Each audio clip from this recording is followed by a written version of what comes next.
கூப்பி கேட்டுக்கொள்கிறேன்.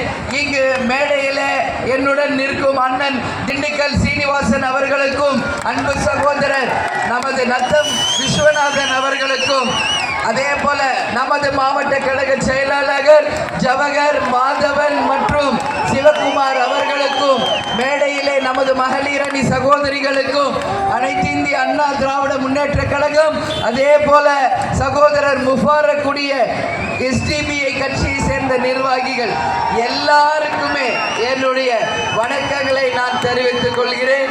கேப்டன் மறைவுக்கு பிறகு நான் இதுக்கு முன்னாடி எந்த இடத்துக்கு வராம இருந்தேன். கேப்டன் மறைவுக்கு பிறகு இந்த முறை அண்ணன் எடப்பாடியார் அவர்களுடைய ஆசீர்வாதத்தோட ஒரு மகத்தான கூட்டணியை நாம அமைச்சிருக்கோம். இந்த கூட்டணி மக்கள் விரும்பும் கூட்டணி.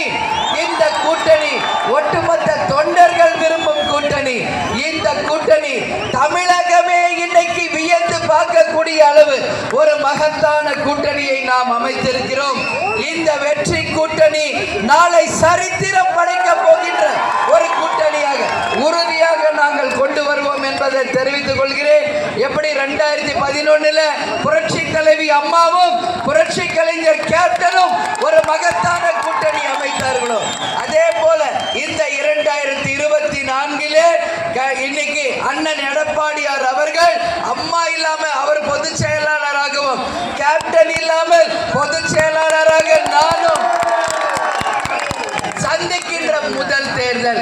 என்னுடைய அன்பு சகோதர சகோதரிகளே, உங்கள் அனைவரையும் நான் கேட்டுக்கிறேன்.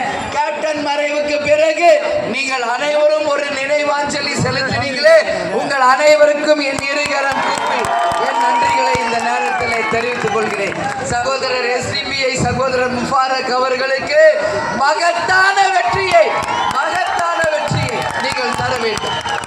உங்கள் குரலாக அவர் டெல்லியிலே சென்று எதிரொலித்து நமது திண்டுக்கல் பாராளுமன்ற தொகுதியினுடைய அனைத்து திட்டங்களையும் உறுதியாக நிறைவேற்ற நீங்கள் அனைவருமே வெற்றி சின்னமாம் இரட்டை இலை சின்னத்திற்கு மகத்தான வெற்றியை இந்த தேர்தலில் நீங்கள் தரணும் சொல்லி நான் கேட்டுக்கிறேன்.